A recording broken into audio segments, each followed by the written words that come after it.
Bismillahirrahmanirrahim. Assalamualaikum warahmatullahi wabarakatuh. Innal hamdalillah nahmaduhu wa nasta'inuhu wa nastahdihi wa nastaghfiruh wa na'udzu billahi min shururi anfusina wa sayyiati a'malina. May yahdihillahu fala mudilla lahu wa may yudlil fala hadiya lahu. Amma ba'du, rabbi shrah li sadri wa yassir li amri wa hlul 'uqdatam min lisani yafqahu qawli. Allahumma la ilma lana illa ma 'allamtana innaka antal alimul hakim wa tub 'alaina innaka antat tawwabur rahim. Allahumma la sahla illa ma ja'altahu sahla wa anta taj'alul hazna idza syi'ta sahla. Allahumma sahhil umurana, Allahumma 'allimna ma yanfa'una wa anfa'na bima 'allamtana. Allahumma zidna ilman wa alhiqna bis salihin. Jamaah sekalian dirahmati Allah Subhanahu wa taala. Pagi hari ini insyaallah kita akan melanjutkan kajian kita di kitab Riyadhus Shalihin, dan bab yang akan kita baca itu adalah babul khauf. Bab ini sebenarnya kita sudah sempat mulai di beberapa pertemuan yang lalu, tapi jedahnya cukup lama kita karena ini mungkin Sya'ban dari bulan Sya'ban sudah ya. Ya. Bab al-khauf. Babul khauf. Khauf itu maknanya adalah rasa takut. Dan disebutkan bahwasanya at-takhwif, memasukkan rasa takut di dalam hati itu adalah salah satu di antara uslub Al-Quran fit tarbiyah. Jadi cara Al-Quran mentarbiyah kaum mukminin. Walaupun perasaan takut atau takhwif ini bukan maksudnya untuk menakut-nakuti dengan tujuan sehingga orang menjadi putus asa, enggak. Tapi dia adalah rasa takut yang bersifat tarbawi. Jadi sebuah pendidikan yang akhirnya nanti akan membangun kesadaran di dalam hati, mencegah seseorang untuk lalai dan mendorong seseorang untuk bisa istiqamah.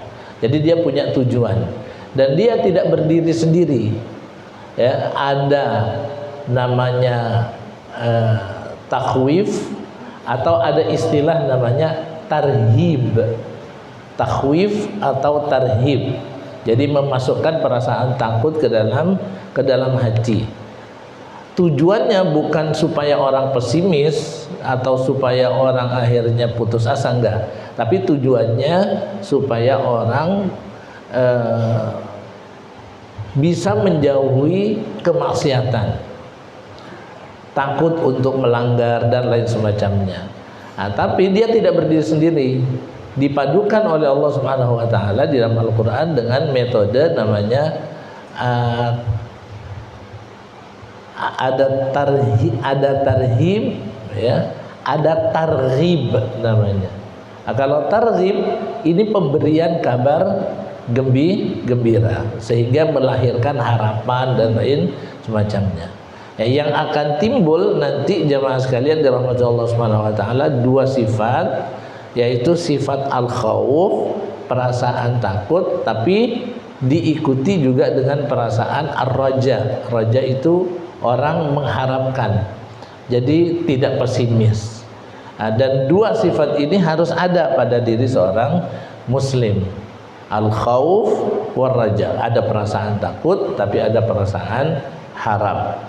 Diharapkan katanya bihima, dengan dua sifat ini, yatiru bihiman mu'min ilal jannah. Dia laksana sayap yang dengannya orang-orang yang beriman bisa masuk nanti ke dalam surga. Sebab kalau takut saja orang nanti putus asa, udah nggak mau ngapa-ngapain, atau kebalikannya, kalau orang hanya dikasih kabar gembira dan lain semacamnya, akhirnya dia akan lalai dan gampang melakukan pelanggaran. Nanti juga dimaafin juga gitu.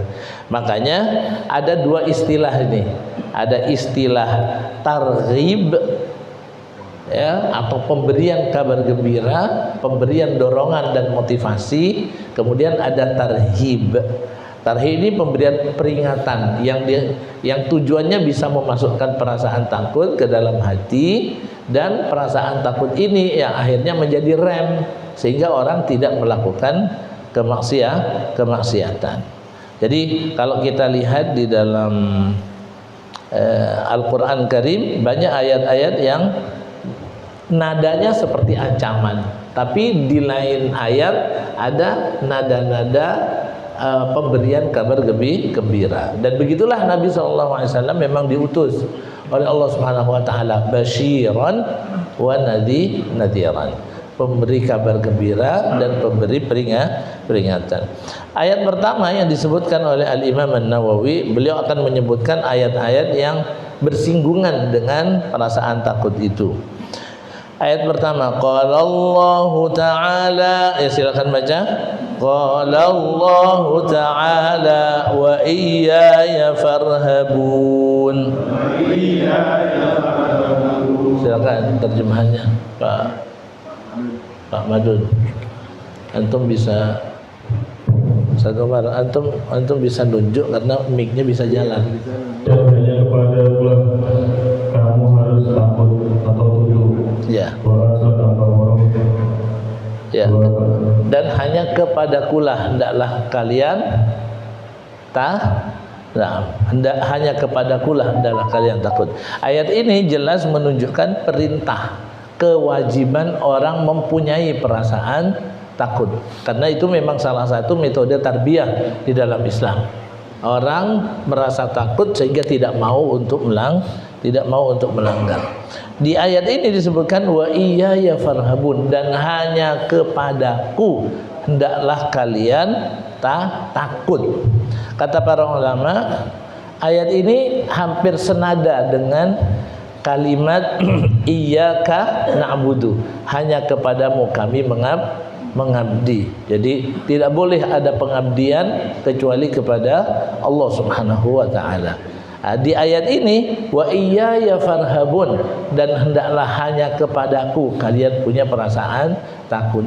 Jadi ada informasi yang dibawa oleh ayat ini bahwa orang kalau ingin punya perasaan takut yang sebenarnya hanyalah kepada Allah Subhanahu wa taala. Karena dialah yang menguasai langit dan bumi, ya. Dia yang Huwal Malik, dia yang memiliki, dia yang berkuasa. Huwal Qadir, dia yang segala-galanya. Maka wa iyaya farhabun, dan hanya kepadakulah hendaklah kalian takut. Oke. Apa pesan singkatnya? Setiap perintah yang ada di dalam Al-Quran maka aslinya untuk menunjukkan kewajiban. Jadi punya perasaan takut kepada Allah itu adalah kewajiban, karena al-aslu fil amri lil wujub. Semua perintah aslinya untuk menunjukkan kewajiban. Dan ini jelas Allah mengatakan farhabuni, hendaklah kalian takut kepadaku. Bahkan ada penegasan. Kenapa? Karena objeknya ditaruh di depan. Jadi biasanya objek itu kan posisinya di belakang. Kan saya minum air. Kalau kata air dipindah ke depan itu ada penegasan, ada penghususan, gitu. Ada penghususan sehingga keluar kata hanya kepadaku hendaklah kalian takut. Jadi kayak iyyaka na'budu itu kata hanyanya nggak ada di situ sebenarnya. Cuman karena objek yang ada di belakang dipindahkan ke depan, ya. Aslinya kan kepadamu kami mengabdi. Kalau kata kami mengabdi dipindahkan ke depan, maka akan keluar kata hanya kepada. Kok bisa Ustaz keluarnya kata hanya? Iya, sebab kalau masih ada di belakang gampang ditambahin. Jadi kami mengabdi kepadamu dan kepada ini dan kepada ini, tinggal tambahin dan doang, ya kan? Tapi kalau sudah objeknya dipindah ke depan, sudah nggak ada kesempatan lagi untuk nambahin, sehingga pekerjaan itu khusus untuk ini saja, ya. Nah, seperti ini, wa iyaya farhabun, dan hanya kepadaku hendaklah kalian takut. Kemudian yang kedua, qala Allah Ta'ala, inna batsya rabbika lasyadid.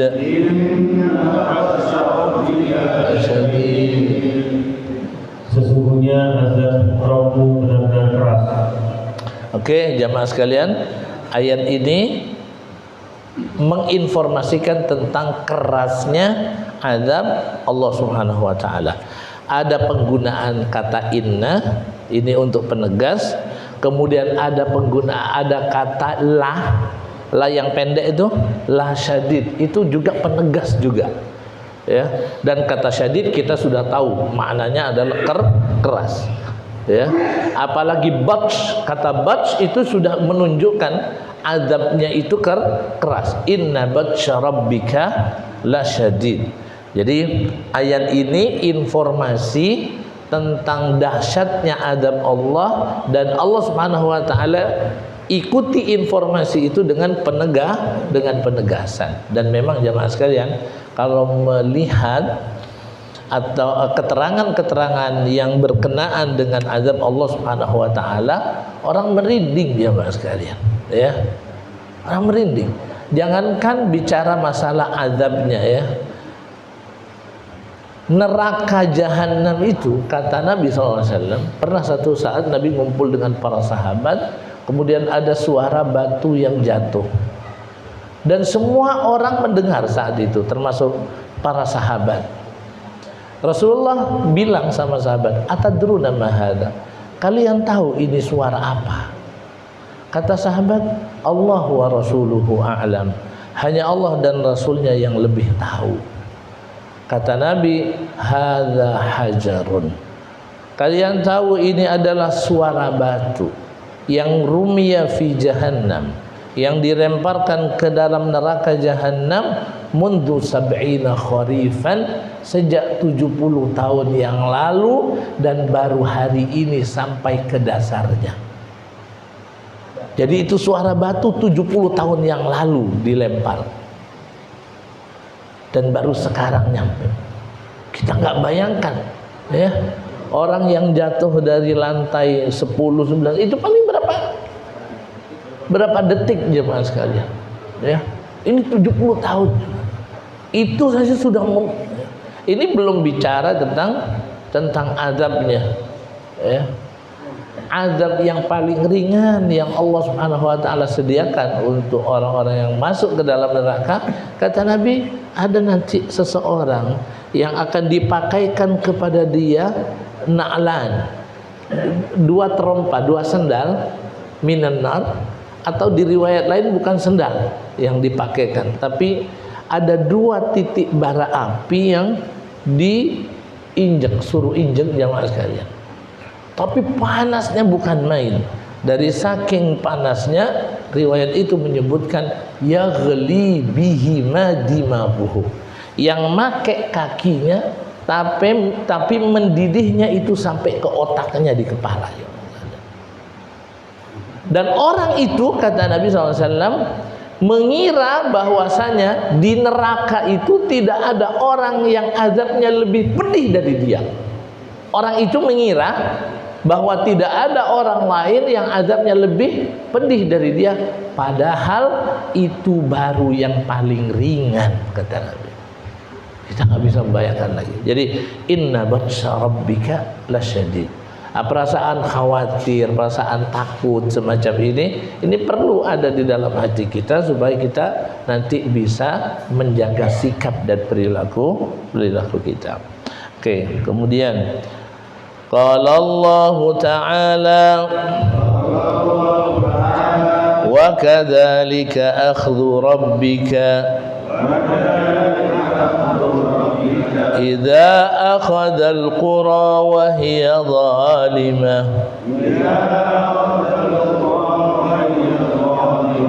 Inna akhdahu alimun syadid.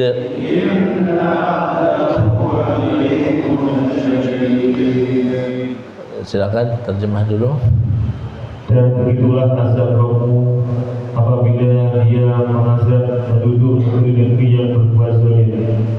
Sesungguhnya azabnya itu adalah sangat pedih lagi keras.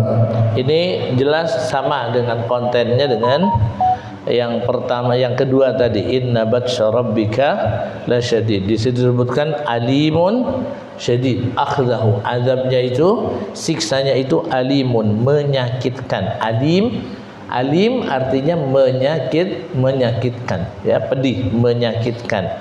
Alim pakai hamzah, bukan pakai ain.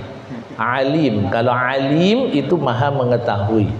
Maka kita ini kalau tilawah Quran, baca bahasa Arab itu memang harus hati-hati. Ya, makharijul huruf harus benar. Ini alim bukan alim. Jadi alimun syadid, ini hampir sama. Cuman ditambahi dengan informasi pada kalimat pertama apa? Bahwasanya Allah Subhanahu wa taala menimpakan azab itu kepada orang-orang yang zalim. Di beberapa keterangan disebutkan bahwa Allah Subhanahu wa taala bahwa ayat ini pernah dibaca oleh Nabi SAW setelah memberikan informasi kepada para sahabat bahwa Allah itu kadang-kadang membiarkan orang zalim dengan amalnya, dengan kezalimannya, sampai dia yang benar-benar susah untuk bisa sadar. Akhirnya Allah Subhanahu wa taala timpakan kepada dia azab.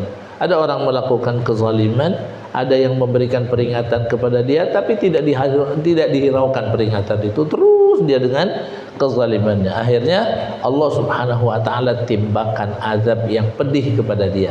Setelah Nabi mengungkapkan kalimat ini, beliau membaca ayat ini. Wa kadzalika akhdhu rabbika idza akhadzal qura wa hiya zalimatun inna akhdahu alimun syadid. Ini kapan terjadinya? Terjadinya nanti ini di dunia.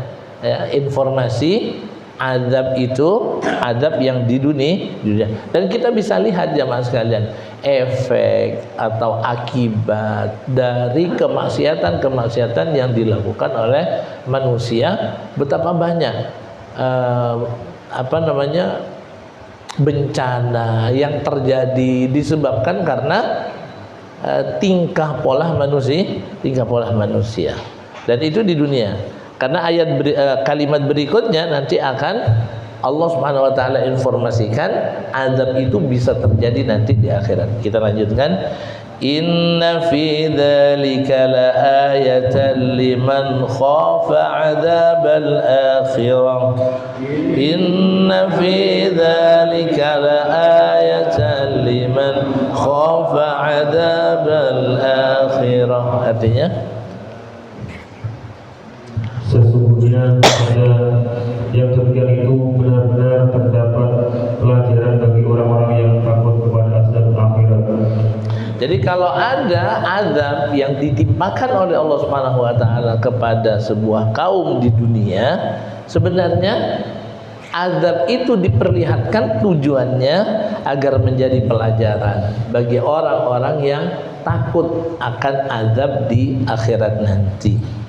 Dan apa yang akan didapatkan oleh seseorang di akhirat itu nanti berlipat dibandingkan dengan yang dilihat di dunia, ya. Karena memang jamaah sekalian,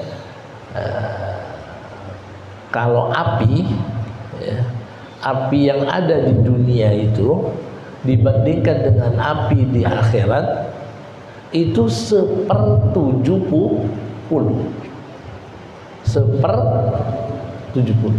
ya.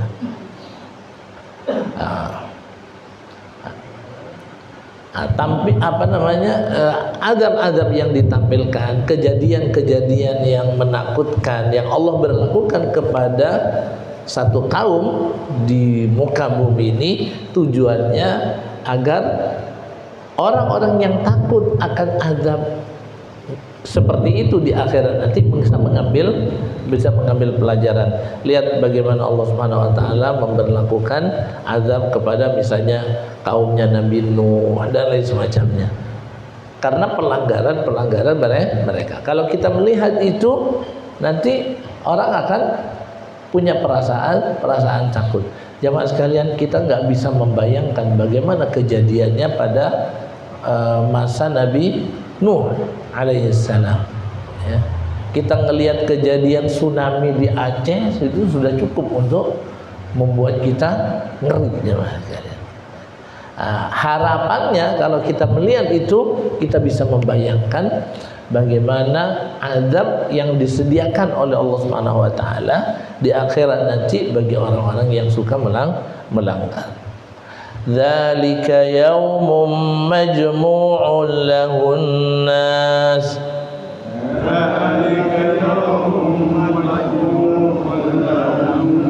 Wa dzalika yaumun mashhud.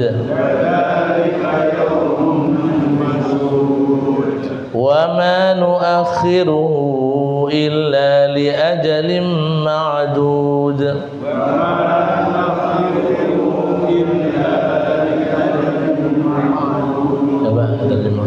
Hari kiamat itu adalah suatu hari yang semua manusia dikumpulkan untuk menghadapinya, dan hari itu adalah suatu hari yang disaksikan oleh segala makhluk, dan kami tidak akan mengundurkannya melainkan sampai waktu yang tertentu. Salah satu di antara hal-hal yang diungkapkan oleh Allah Subhanahu wa taala untuk memasukkan perasaan takut ke dalam hati manusia sehingga gampang untuk mengatur sikap, itu adalah tentang azab pada hari kiamat. Dan hari kiamat itu kata Allah, yaumun majmu'un lahun nas. Itu adalah hari pengadilan yang semua manusia itu pasti akan hadir di situ. Gak ada yang mangkir. Kalau pengadilan di dunia ada yang mangkir, ada yang sakit, ya, ada pura-pura sakit dan lain sebagainya. Tapi kalau di sana enggak, ya. Dzalika yaumun majmu'un lahun nas. Kemudian semua manusia dikumpulkan, wa dzalika yaumun mashhud. Itu hari yang disaksikan oleh seluruh makhluk. Seluruh makhluk nanti akan hadir. Bukan hanya manusia, ya, tapi jin, bahkan hewan-hewan juga akan dihadirkan oleh Allah Subhanahu wa taala, dan Allah akan menegakkan keadilan kepada mereka. Tapi itu bukan sekarang. Kapan? Wa ma nu'akhiruhu illa li ajalin ma'dud. Ya bukan sekarang, tapi nanti ada waktunya. Dan ketika sudah tiba waktunya, tidak akan ada lagi orang yang mendustakannya. Tapi kalau sekarang mungkin saja orang ada yang mengatakan, kapan ke hari kiamat? Dari dulu ceritanya, Ustadz itu ceritanya kiamat tuh nggak datang juga, ya. Enggak, semuanya nanti dia pasti akan terjadi, karena itu adalah konsekuensi keadilan Allah Subhanahu wa taala. Semua orang nanti akan dihadirkan, dan Allah Subhanahu wa taala akan menegakkan keadilan. Karena banyak di dunia ini perkara-perkara yang tidak terselesaikan, nanti akan diselesaikan di sana. Dan tampilannya, jemaah sekalian, tampilan suasana saat itu sungguh menegangkan. Semua orang hadir. Bukan hanya orang, manusia, jadi ada manusia, ada jin, hatta hewan sekalipun. Dan Allah akan menegakkan keadilan kepada mereka. Kambing yang di dunia dia punya tanduk, kemudian dia nyeruduk kambing lain yang gak punya tanduk, nanti dibangkitkan juga. Dan terus dibalik, yang gak punya tanduk dikasih tanduk, gitu kan. Nanti nyeruduk yang tadinya nyeruduk dia di dunia, ya. Dan itu disaksikan oleh manusia, jemaah sekalian. Cuman setelah itu kambingnya nggak ada cerita masuk surga, masuk neraka. Setelah itu dia akan menjadi tanah. Orang-orang yang melihat, wabil khusus orang-orang kafir jemaah sekalian, yang nanti akan ada ending ke surga dan nerakanya itu merasa takut. Maka mereka pingin sekiranya ya laitani kuntu turaba. Aduh, coba sekiranya saya juga menjadi tanah seperti itu, ya. Nah, tapi nggak mungkin, ya. Nah, saat itu ketika semua makhluk itu akan berkumpul, malaikatnya dikumpulkan semuanya, Allah katakan apa? Ya, saya akan baca. Yauma ya'ti la takallamu nafsun illa biiznih. Yauma ya'ti la takallamu nafsun illa biiznih. Faminhum syaqiyyun wa sa'id. فأما الذين شقوا ففي النار لهم فيها زفير وشهيق فأما الذين شقوا ففي النار لهم فيها زفير وشهيق. Dikala datang hari itu tidak ada seorang pun yang berbicara melainkan dengan izinnya, maka di antara mereka ada yang celaka dan ada yang berbahagia. Adapun orang-orang yang celaka, maka tempatnya di dalam neraka. Di dalamnya mereka mengeluarkan dan menarik nafas dengan merintih. Jadi hari itu kalau sudah tiba, kan semua manusia nanti, semua makhluk nanti akan dibangkitkan oleh Allah Subhanahu wa taala, ya. Ada masa di mana jemaah sekalian, semua makhluk ini nanti akan mati, termasuk malaikat. Malaikatnya semua enggak sudah. Sampai masa tertentu yang diinginkan oleh Allah Subhanahu wa taala kebangkitan itu terjadi, nanti akan turun air kayak hujan, turun hujan. Dan semuanya akan hidup kembali. Semuanya akan hidup kembali. Dan yang akan dibangkitkan pertama kali para nabi dan lain semacamnya. Intinya nanti semuanya akan berkumpul. Dan tidak ada satu orang pun yang bisa mangkir.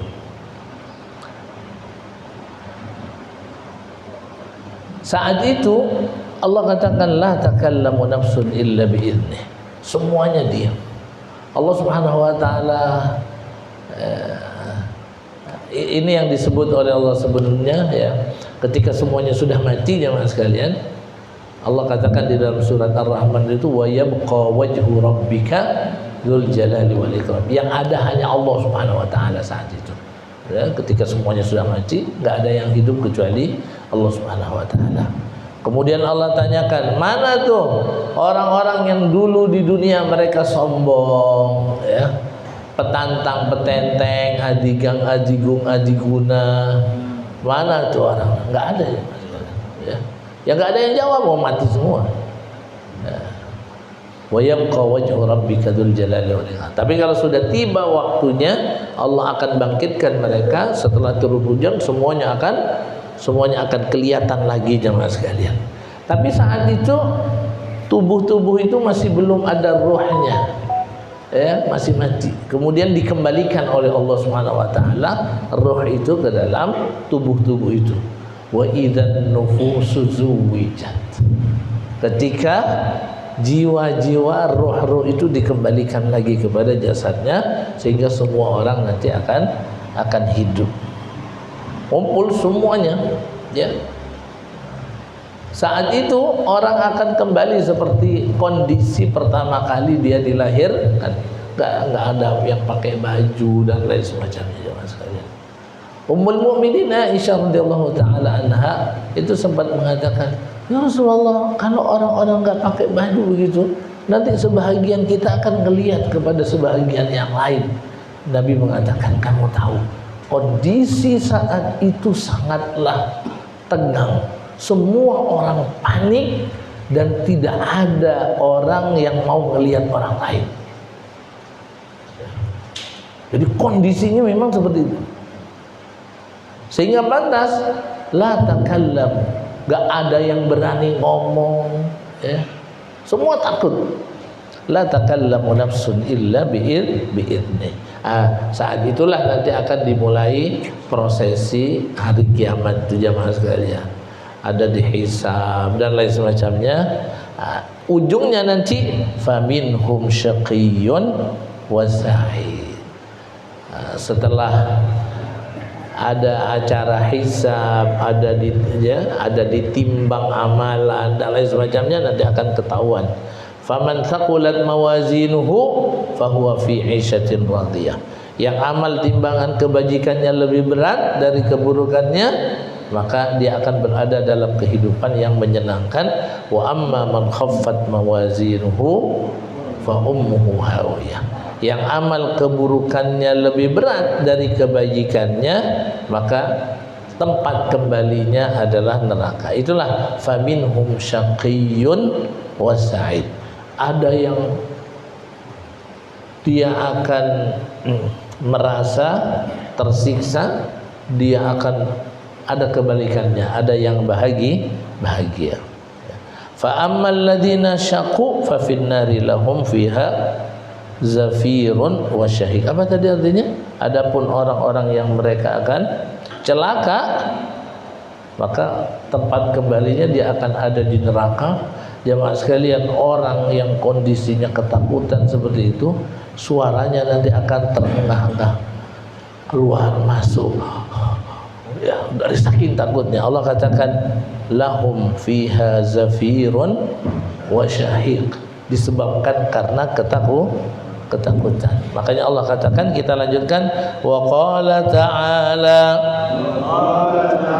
wa yuhadzirukumullahu nafsah. Artinya, dan Allah memperingatkan kamu terhadap diri siksanya. Coba terjemahkan lagi. Dan Allah memperingatkan Dan Allah memperingatkan kamu terhadap diri atau siksanya. Iya, terhadap dirinya, diri Allah Subhanahu wa taala. Dan dimaksud adalah siksanya Allah Subhanahu wa taala. Ingat, jadi Allah Subhanahu wa taala di ayat ini mengingatkan, ingat azab Allah itu tidak main-main. Semoga Allah Subhanahu wa taala akan melindungi kita dari azabnya. Makanya setiap kali selesai sholat, kita diajarkan oleh Nabi SAW untuk mohon perlindungan dari azab neraka. Allahumma ajirna minan nar, Allahumma ajirna minan nar, Allahumma ajirna minan nar, Allahumma ajirna minan nar, Allahumma ajirna minan nar, Allahumma ajirna minan nar, Allahumma ajirna minan nar. 7 kali, karena Allah enggak main-main, ya. Semoga Allah melindungi kita semuanya, Mas sekalian.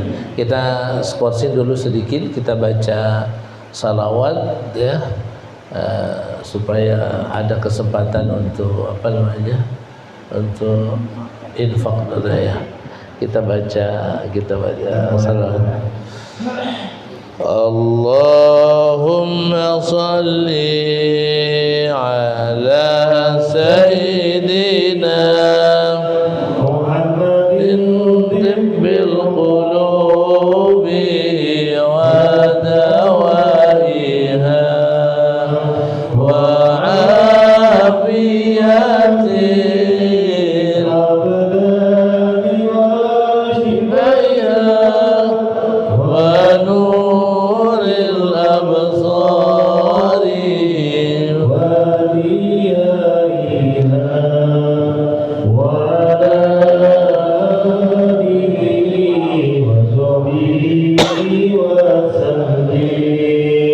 Allahumma salli ala sayyidina Muhammadin tibbil qulubi wa dawaiha wa afiyatil abdani wa shifaiha wa nuril absari wa diyaiha wa ala alihi wa sahbihi wa sallim.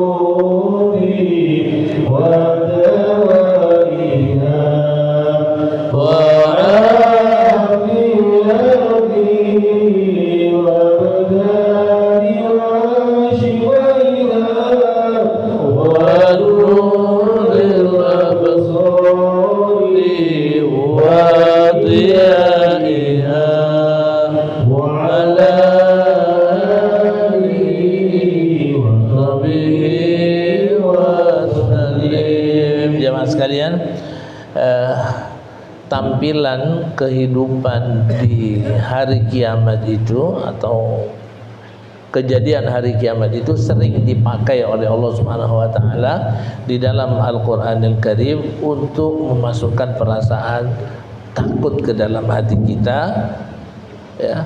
Salah satunya di antaranya kita akan lanjutkan, ya. Ini salah satu di antara episode, ya, kehidupan yang akan terjadi kelak di yaumil akhir. Qala Allah Ta'ala yauma yafirrul mar'u min akhihi wa ummihi wa abihi wa sahibatihi wa banihi likulli imri'in minhum yawma idzin sya'nun yughnihi.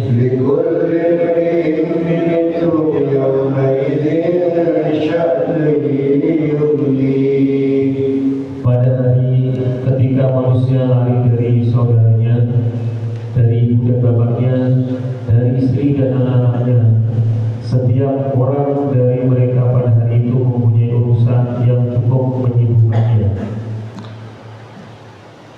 Harapan setiap orang saat itu adalah bagaimana dia bisa menyelamatkan dirinya.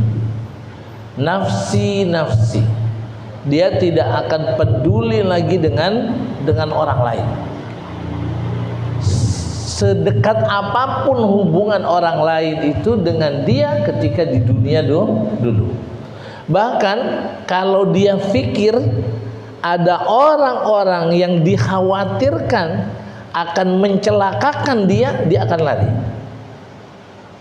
Dia khawatir misalnya dituntut, ya. Dulu saya pernah melakukan kesalahan kepada fulan, saya belum minta maaf, atau saya tidak melakukan kewajiban saya kepada si fulan. Saya takut hari ini untuk dituntut, maka dia akan lari.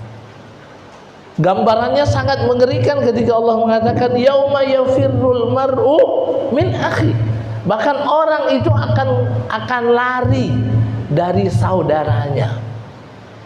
Padahal dulu di dunia saudara itu jadi andalan. Kalau ada apa-apa kita telepon, kita kontak, jemaah sekalian. Wa ummihi wa abi. Bahkan akan lari kalau ketemu dengan ayah ibunya.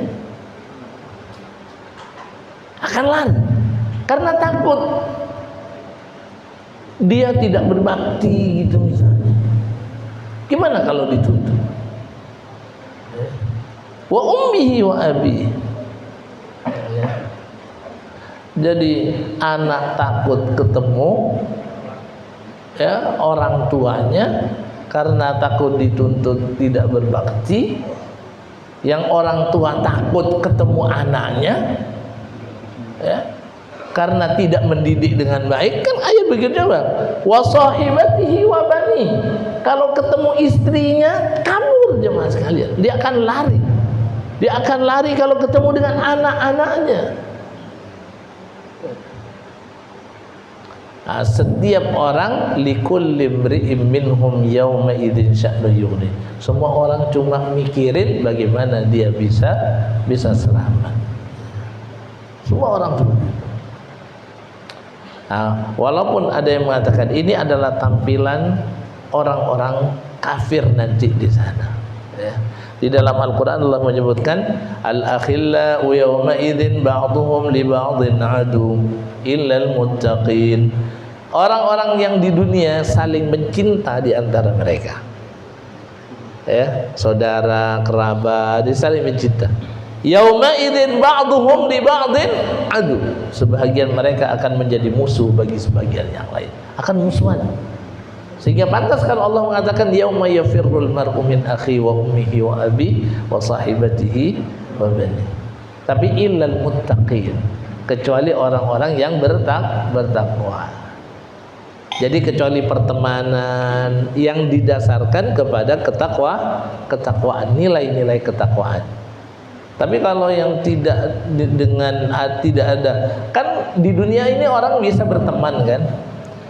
Dan yang menjadikan seseorang itu dekat dengan orang lain itu macam-macam. Ada nilai kebaikan, ada nilai keburukan. Ini yang suka misalnya, ini bagian suka nyambung ayam. Itu dia kalau ketemu sama yang suka nyambung ayam itu klop, gampang dia akan berteman. Nanti di situ ada event ini, di sini saling waduh gua nggak punya duit, gua bayarin gitu kan. Ya masya Allah ya mas sekalian, ya. Untuk begini-begini, tapi nanti di sana akan saling tuntut, akan jadi musuh, ya, akan jadi musuh. Dulu di dunia dibayar, tapi di akhirat ya, nuntut jemaah sekalian, ya. Saya awalnya nggak mau ikut ya Allah, gitu kan, ya. Dibayarin sama dia, gitu kan, ya. Nanti itu yang akan terjadi. Baik, pantas kalau Allah mengatakan al-akhillau yawma idzin ba'dhum li ba'din adu illal muttaqin. Kecuali pertemanan, persahabatan yang bingkainya adalah nilai ketakwaan. Si fulan ngumpul sama si fulan karena sama-sama ngaji, sama-sama suka ta'lim. Suami kepada istri, ya, atau istri kepada suaminya mengatakan, "Makasih Bang, saya disuruh ngaji dan saya mau. Coba saya kalau dulu nggak disuruh ngaji jadi apa saya sekarang, nggak ngumpul kita." Kata suaminya, "Untung juga kamu disuruh ngaji mau, akhirnya kita ketemu di sini kan." Akan saling ilal muttaqin. Orang nanti akan saling berterima kasih kalau yang dibingkai dengan nilai ketakwaan, ya. Nah, semoga Allah berkahi kita semua. Insyaallah nanti kita akan lanjutkan lagi di pertemuan yang akan datang. Kita baca doanya. Alhamdulillah kita sudah mendapatkan awal dari bab al-qaul. Silakan bagi jemaah yang ingin menanyakan tentang apa saja sejenis seperti apakah juga termasuk yang takut kepada hantu, kepada binatang, kepada orang, apakah termasuk itu takutnya? Takut yang disebut atau yang dimaksud oleh Al-Imam An-Nawawi di bab ini bukan takut yang itu, tapi takut yang ada di dalam hati seorang mukmin yang menjadikan dia tidak mau melakukan kemaksiatan. Jadi itu nggak ada hubungannya dengan takut yang dimaksudkan oleh Al-Imam An-Nawawi di sini. Itu adalah sebuah kondisi yang sebenarnya yang nggak tahu apakah itu manusiawi. Kalau orang takut sama hantu itu manusiawi nggak jawaban kalian? Jalan malam-malam tiba-tiba kesemprot kau. Selama itu tidak berlebihan, ya, selama itu tidak berlebihan, mungkin itu manusiawi. Selama itu tidak berlebihan, jemaah sekalian. Tapi ada orang yang berada dalam kondisi-kondisi tertentu, jadi tingkat perasaan takutnya yang model semacam ini kecil, ya. Ada, kita lihat di sini ada beberapa orang yang misalnya kalau sama urusan sama hantu-hantu itu berani itu. Ya, nanti tanya sama Pak Haryadi itu jemaah sekalian. Ya. Jadi ada orang yang punya nyali, ya, itu urusannya dengan nyali jemaah sekalian. Itu urusan dengan nyali. Pembahasan kita bukan itu, pembahasan kita.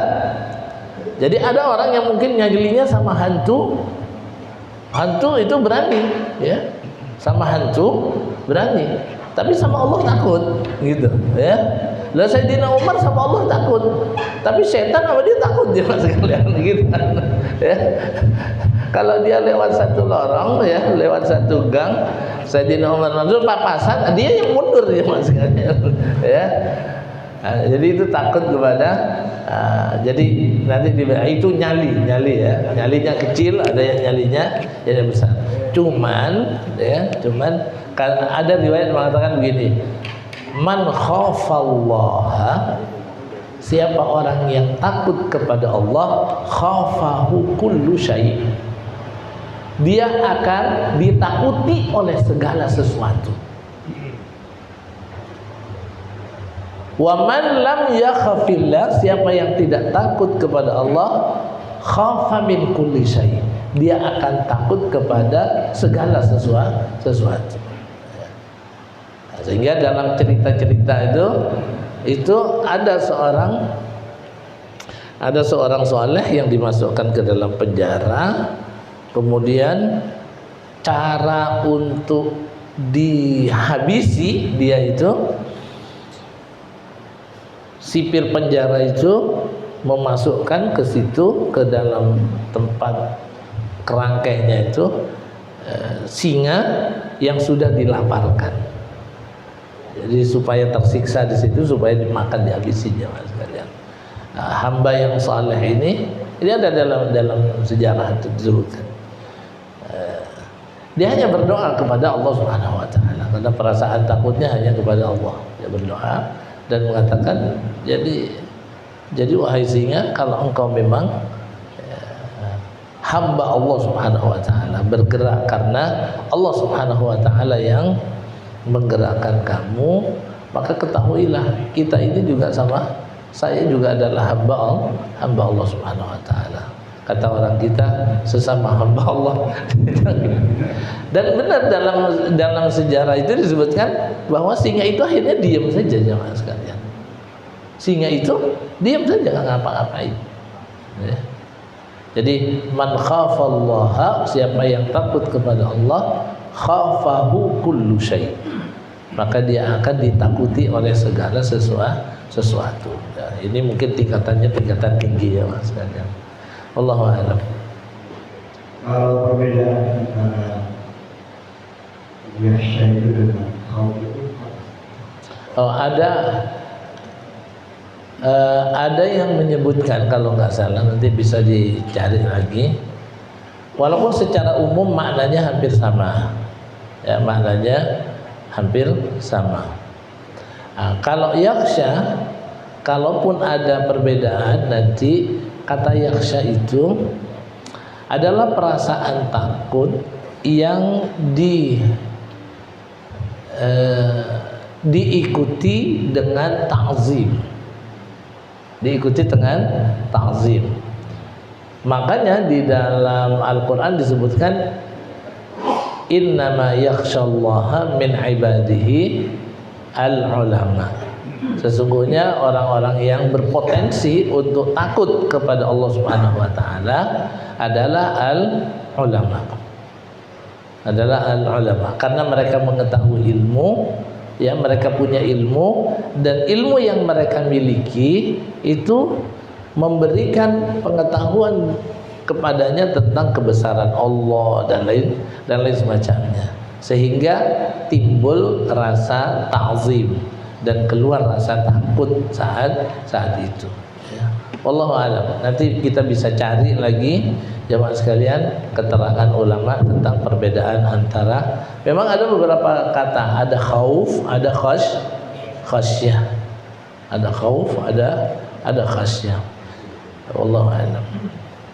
Bapak yang semuanya dalam Allah Subhanahu wa taala, alhamdulillah kita sudah melaksanakan kajian kita di pagi hari ini, dan insya Allah kita akan ketemu lagi tanggal 17 Mei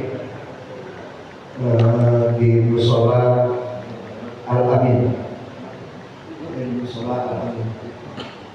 Ini kayak Al-Amin siapa ya? Kebetulan kan kegiatan yang lain sama. Dan informasi kedua, untuk tabungan umroh sudah dimulai kembali. Itu besarnya 24.900.000 rupiah. Lamanya itu insya Allah selama 12 hari insya Allah. Dan berangkatnya insya Allah Oktober 2027. Jadi ada waktu kurang lebih 20 bulan bagi jamaah yang ingin melanjutkan tabungannya yang sudah ada di grup maupun yang belum ada di grup grup tunggu namanya. Jadi kalau udah masuk